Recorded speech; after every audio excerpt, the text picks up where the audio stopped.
Hi, it's Kylie Coo. Welcome to my studio. So today I'm working on the June prompt for the Art and Soul Studio Facebook group. So my prompt to you this week is just to use the three primaries. So the three primary colours of red, yellow and blue. Now I'm just using three colours from my watercolour set, and the colours I'm using are cadmium red deep hue, cadmium yellow hue and cobalt blue hue. So it's the three colours that I thought looked closest to the three kind of primaries. And all I would say to you is take three colours that are as close to the primaries as you can get, and also use black and white so that you can lighten colours or darken colours. And you can use acrylics, you could use watercolours, any medium at all. And if you want to work in fabric, then also just try and get some colours that fit into that. So I'm starting off with my cadmium yellow hue, and at the moment I have lots of very bright yellow poppies in the garden. They're just a mass of yellow. So I thought, well, I'm going to try and do that today.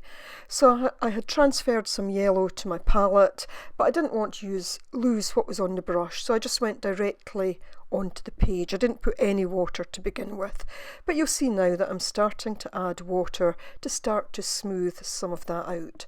Now what I'm not trying to do is an accurate representation of these poppies. All I'm trying to do is to capture the kind of glow that's coming from them, and also just to use those three primary colours to mix up the other colours that I want.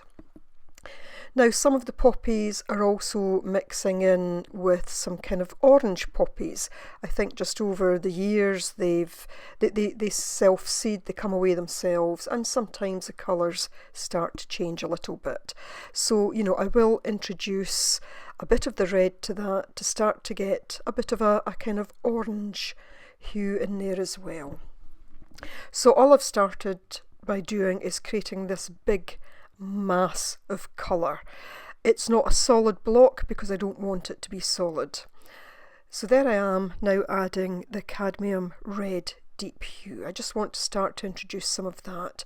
Now at the moment my page is still very wet where I've added that yellow and lots of water, so the colour will start to spread a little bit.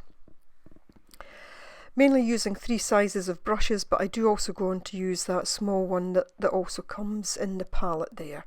So I've decided that the colour there isn't deep enough. I'm looking for more of a reddy orange, and you'll see that it starts to spread out a little bit. Now I start at this point to try and map in some of the lines of the poppies, but I actually decide I don't want to do that at this stage, so I'm just taking my brush with water on and smoothing some of that out.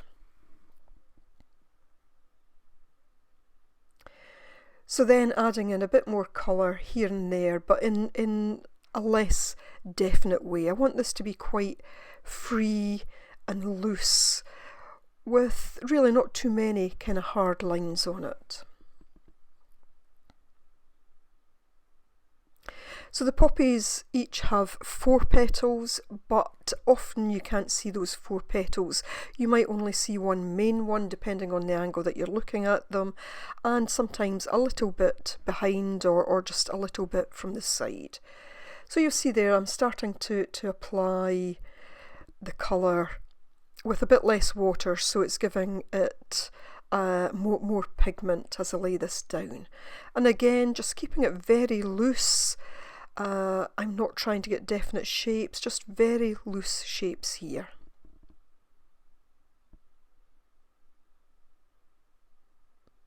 So I have 2 jars of water there. One is to clean off the dirty brush, and the other is to pick up is clear water, so that when I then introduce the brush to another colour, I'm not kind of contaminating one colour with the other. Sometimes when I'm deep in thought though, I get it wrong and I stick it in the jar, but that's just the way it is.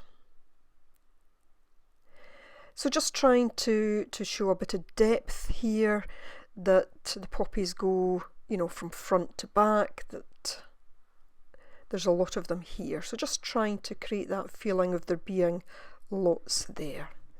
And just introducing little bits of colour here and there. So the reason I've picked this as a kind of prompt or challenge this month is, you know, these days you can buy so many ready-made tones, colours, shades, and sometimes it's good to get back to basics and just to take those 3 primary colours and recognise that you can make most other colours, or you can make all other colours from those 3 really, and by adding black and white you can create lighter shades or darker shades. And that's very much what I was about today. So, you know, if you're sitting with a supply that's only got a few colours in it, then make those work for you. Mix them. If you don't have the 3 primary colours, you know, use 3 colours and just see what you have, what you can mix from the 3 colours that you choose. So here I am. I've now mixed up some of the yellow, the cadmium yellow hue, and the cobalt blue hue, just to make a green. And all I'm doing here is just drawing in some of the stalks of the poppies. Up the top here, I'm just drawing in a few seed heads. Some of the poppies have already gone past and they've left those wonderful seed heads, and some of them are just popping up through the poppies.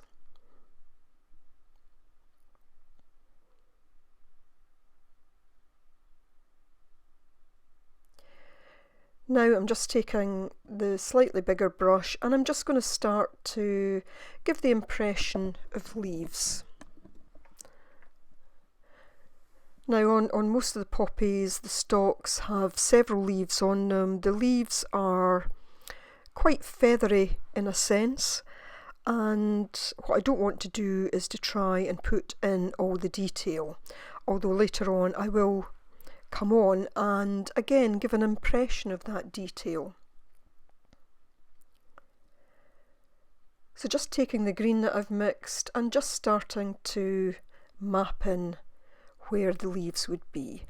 And you know, the poppies that I'm looking at are really a mass of leaves. Because there's such a clump of poppies, everything's just kind of one big mass, and it's quite difficult sometimes to see the detail unless you look at them closely. So that's all that I'm trying to create here, is that impression of this big mass of flowers and leaves. So giving that a good dry, and now I'm just going to take some of the black, I'm going to add that to my green just to create that darker colour. Now I could have mixed that in a separate bit of the palette to keep it very dark, but I actually quite like with watercolours when the black there is spreading into the rest of it, so it will end up giving me different tones, different degrees of green, and that just suits my purpose fine. So you'll see here that I'm just taking that darker colour now and just starting to give that impression of there being more details on the leaves. This of course is quite helpful with watercolours anyway, because the watercolours always tend to dry much lighter than when you first apply them. So just trying to get that kind of sense of the detail of the leaves without actually drawing them in detail.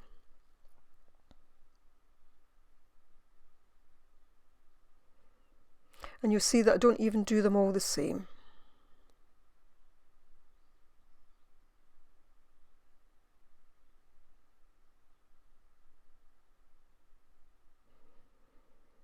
So working with quite a small brush here, but at the same time I do kind of spread it out a bit.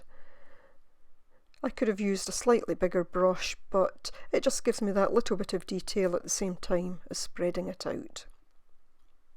So I think often when we think of primary colours, we think of those very bright primaries, you know, in terms of the blue, the red and the yellow. You know, you think of it in terms of the way that it's sometimes used in schools, you know, in the early years, the very bright colours. But of course, they don't need to, once they're mixed, they don't necessarily need to be those kind of bright in your face colours. And again, that's kind of what I'm trying to show here today, that you can actually end up getting something that can be quite subtle in colour.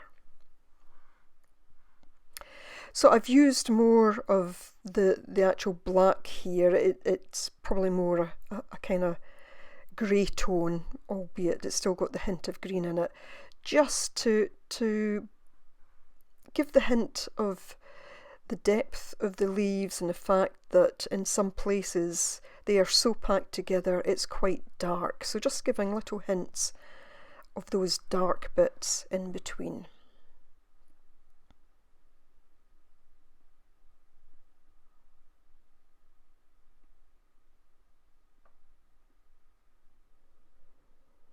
And again, just going back to the seed heads, just adding a little bit of that very dark along the edge, just to give it a slight bit of definition.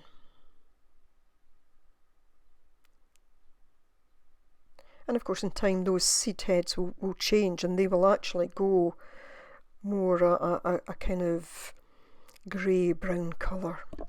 But for the moment they're still quite green.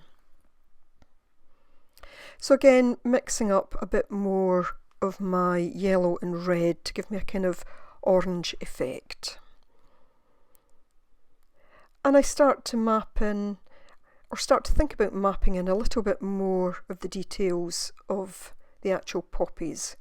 Now at this point I kind of look at it and I think, I think I've made the heads too big or the leaves too small, and in fact the heads are starting to look a bit more like the heads of tulips.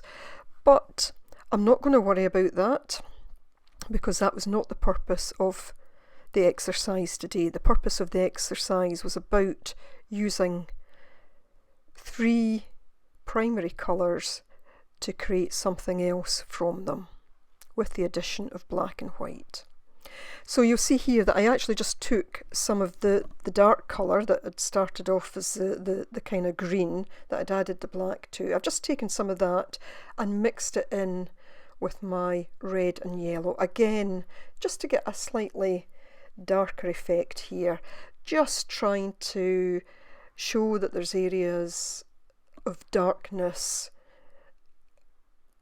in between some of the flowers and around the heads of some of the flowers. So as I say, it's starting to look much more like tulips rather than poppies, but I'm not concerned about that. At one point I did think about starting it again, but then just felt that that was defeating the purpose of the exercise that I'd kind of set myself in the prompt that I was setting for the group.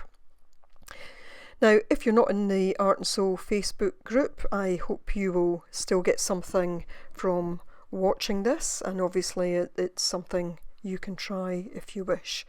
If you are in the Art and Soul Studio Facebook group, then I hope that you'll join in with this challenge.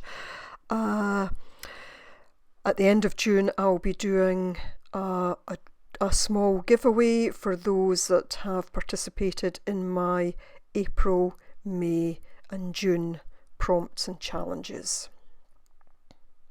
And of course there's a link to the Facebook group in the description box below. So I'm now just going in with a bit of the blue and adding a bit of the white to that. I just really want to set this against a bit of blue sky, even although I'm creating this today when the rain could hardly come down any harder. And in fact the lovely poppy heads today are all facing down the way because the weight of the rain has kind of pushed them down. But I want to just create a nice bit of of blue sky here. Although the amazing thing about these poppies is that even on a grey, rainy day like today, they are still so vibrant. So just adding in that blue, taking a little bit of it off there. I just cleaned my brush off and then just took a little bit of it off on that side. Just adding a bit more white.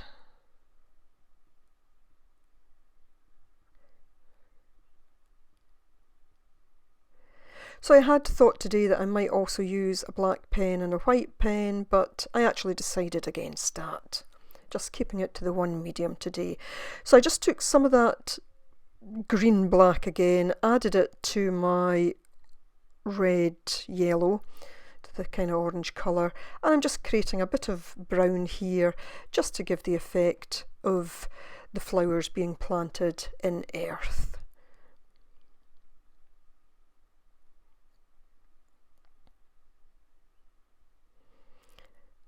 Again, this is very much about the impression rather than about the detail.